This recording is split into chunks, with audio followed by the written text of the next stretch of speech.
Dahil sa pag-aakalang nambababae itong si Dexter, si Mitch ay nagawang buhusan ng malamig na tubig ang kanyang live-in partner. Yan ay matapos na may banggitin na pangalan ng babae itong si Dexter sa kanyang panaginip.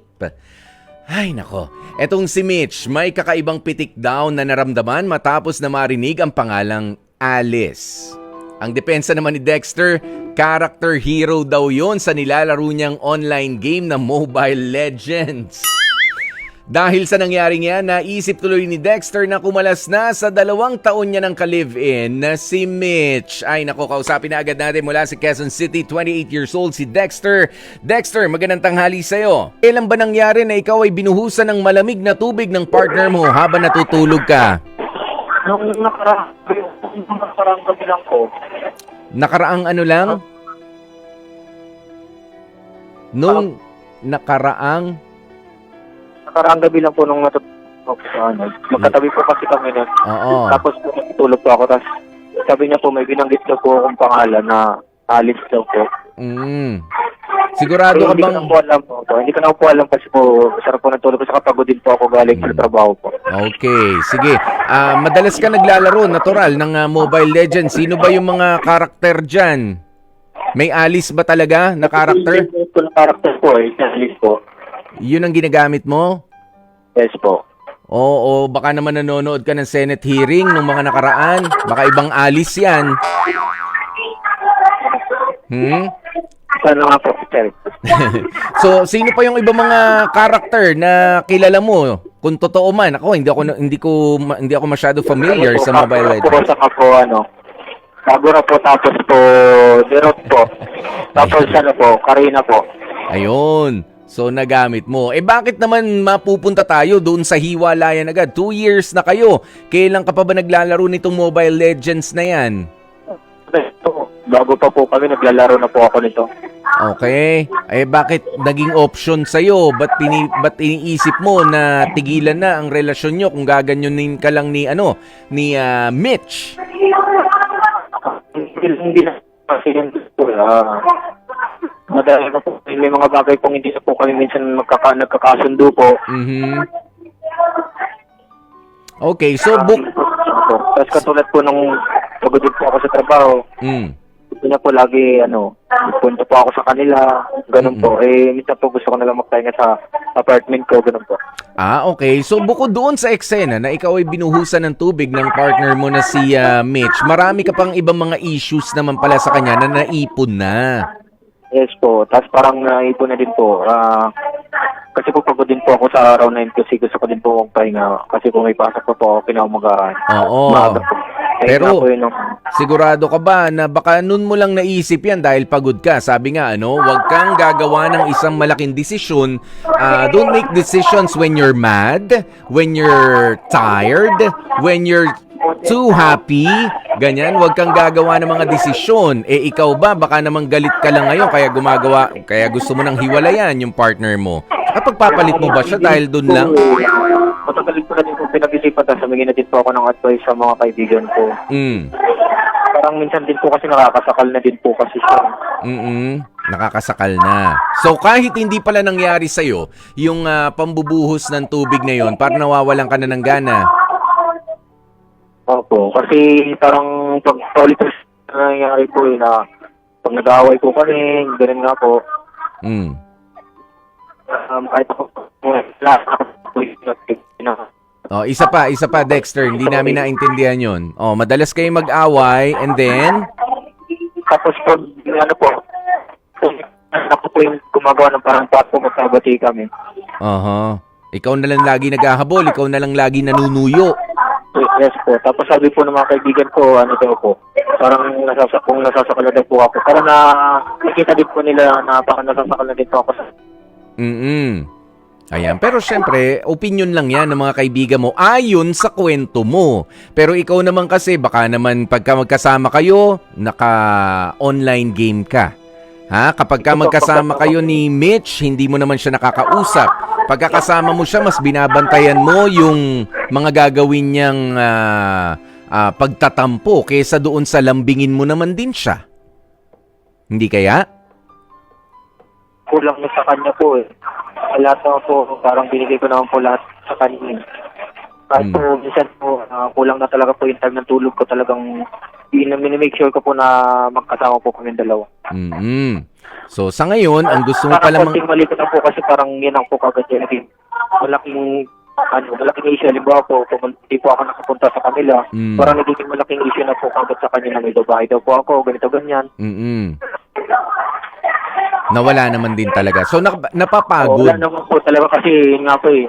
Trabaho lang po yung talagang ano po eh. Tapos kung gigimik man po kami ng mga kaibigan ko, lagi naman po ako nagpapaalam sa kanya. Okay. Nagpapaalam ka. Ba't hindi mo na lang din siya isama? Ayun niya din naman po kasi sumama eh.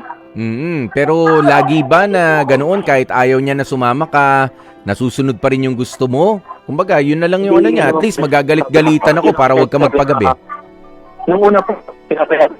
Itong mga hindi niya po ako pinapayagan. Bakit daw hindi? Ito nga din po alam kung anong rason eh. Kaya po, pag tinatanong ko siya, nagagalit siya sa akin. Baka naman din kasi nadadalas na, Dexter. Hindi naman, sa tingin ko po hindi naman po kasi bihira lang naman po kami lumabas ng mga kaibigan ko pag talagang may oras lang po. Bihirang-bihira lang. Pero baka nga yung oras na para sa inyo sana as a couple, napupunta pa doon sa mga kaibigan mo. Alamin mo rin yan sa sarili mo, Dexter, ha? Yes po. Isa pang tanong, ano ba yung maingay sa likod mo? Ha? Maingay pa talaga dito sa trabaho mo po. Ba't ang ingay? Ba't hindi natitigil yung ano? Hindi pa ba napapangal yung bunganga nung yung nagsasalita sa likod? Ha? Hindi pa po. Gusto ba niya maging radio announcer kamo? Naghahanap kami dito pero... parang trompa yung bibig.